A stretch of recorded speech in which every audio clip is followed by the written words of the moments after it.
Bienvenue dans le 4e épisode de cette série, Le langage sacré des pierres, les archétypes de nos traversées humaines.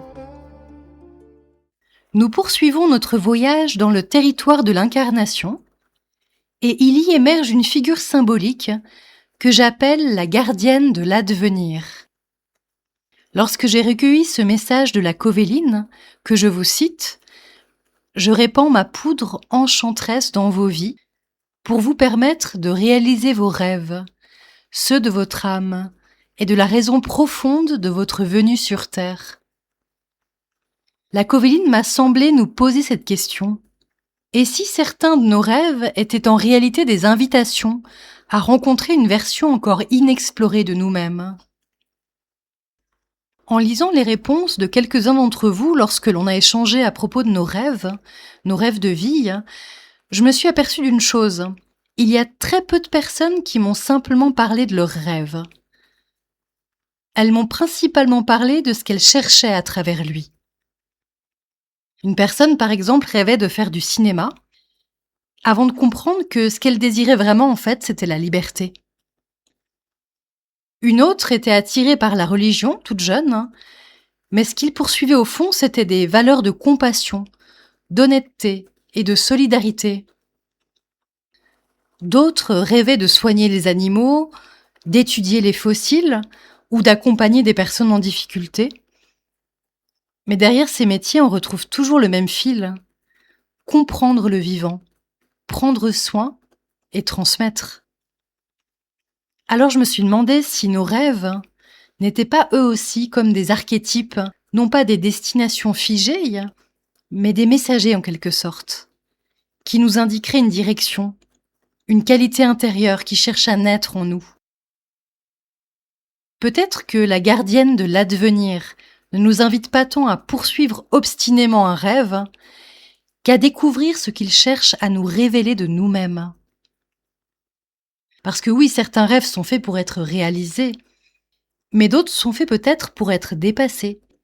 Alors aucun n'est inutile s'il nous rapproche de ce que nous sommes profondément. En écrivant cet épisode, je me suis demandé, mais pour moi, quelle avait été la toute première forme à travers laquelle je ressentais un espèce d'appel intérieur, un rêve qui m'habitait. J'ai eu l'expérience toute jeune d'être très attirée par le milieu artistique. Et comme beaucoup d'adolescentes, je voulais être chanteuse. Alors je me suis mise à la musique, j'ai pris des cours de piano, je chantais, et très vite, j'ai écrit des chansons. Et pour m'ouvrir des portes dans ce domaine-là, j'allais rencontrer les artistes que j'admirais à l'époque. Je les attendais devant l'entrée des artistes et je leur donnais mes chansons, mes textes, en espérant qu'ils les touchent et que peut-être, avec un peu de chance, l'un d'entre eux se retrouve un jour sur un album. Et puis aujourd'hui, je ne suis pas chanteuse, mais l'écriture a continué de m'accompagner tout au long de ces années. Et je me rends compte que je m'étais fixée sur un aspect que j'aimais du monde artistique, un peu éblouie par ça. Mais ce que j'avais pas compris à l'époque, c'est que ce n'était peut-être pas à cet endroit-là que j'étais attendue ou appelée. L'expression profonde à travers l'écriture était déjà bien présente. Et aujourd'hui, ce sont des valeurs qui m'habitent, des valeurs de partage, de transmission. Ce sont elles qui guident mes choix, mes créations et mon écriture. Donc, il y a quelque chose quand même de plus profond qui vient nous parler dans nos désirs, quelque chose qui profondément nous demande d'être réalisé par notre vie.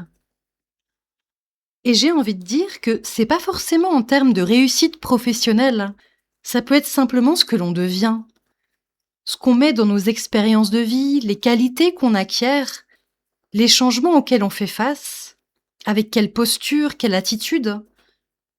Finalement, qu'est-ce que nos rêves disent de nous et que viennent-ils nous révéler?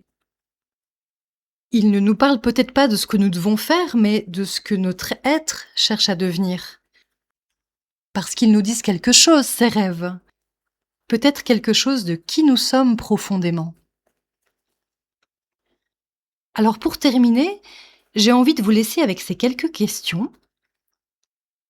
Et si nous ne découvrions pas qui nous sommes avant de nous mettre en chemin? mais en avançant à travers nos expériences, nos erreurs et nos transformations. Et si chaque pas de notre existence contribuait non seulement à nous transformer, mais aussi à enrichir l'humanité tout entière? Peut-être que notre voie, notre chemin n'est jamais devant nous, mais à l'intérieur de nous, et qu'il se révèle quand on regarde notre chemin dans son ensemble. Pour vous, quel a été le tournant qui vous a fait comprendre que vous étiez sur votre chemin, ou alors qui vous a demandé de remettre en question votre trajectoire?